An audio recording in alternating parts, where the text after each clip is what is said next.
जय श्री कृष्ण। बहुत समय पहले की बात है। एक बार विष्णु जी बहुत ही मुश्किल में पड़े हुए थे। उन्हें बिल्कुल भी समझ में नहीं आ रहा था कि इस समस्या से बाहर कैसे निकला जाए। विष्णु जी लोगों की बढ़ती साधना भक्ति से प्रसन्न तो थे, पर इससे उन्हें व्यवहारिक मुश्किलें आ रही थीं।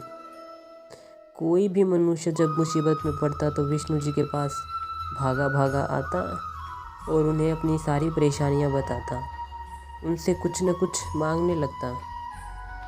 विष्णु जी इस चीज़ से दुखी हो गए थे।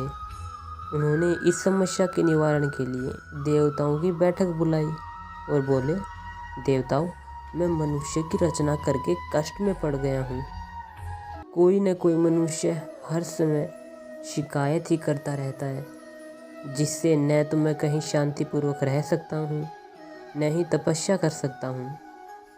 आप लोग मुझे कृपया ऐसा कोई स्थान बताएं जिस स्थान पर मनुष्य नाम का प्राणी कभी नहीं पहुँच सके। विष्णु जी के विचारों का आदर करते हुए देवताओं ने अपने अपने विचार प्रकट किए। कार्तिकेय जी बोले, आप हिमालय पर्वत की चोटी पर चले जाएं। विष्णु जी ने कहा, यह स्थान तो मनुष्य की पहुंच में है, उसे वहां पहुंचने में अधिक समय नहीं लगेगा। ब्रह्मा जी ने सलाह दी कि वह किसी महासागर में चले जाएं। फिर वरुण देव बोले, आप अंतरिक्ष में चले जाइए। विष्णु जी ने कहा, एक न एक दिन मनुष्य वहां भी अवश्य पहुंच जाएगा। विष्णु जी निराश होने लगे थे। विष्णु जी मन ही मन विचारने लगे कि क्या मेरे लिए कोई भी ऐसा गुप्त स्थान नहीं है जहाँ मैं शांतिपूर्वक रह सकूं।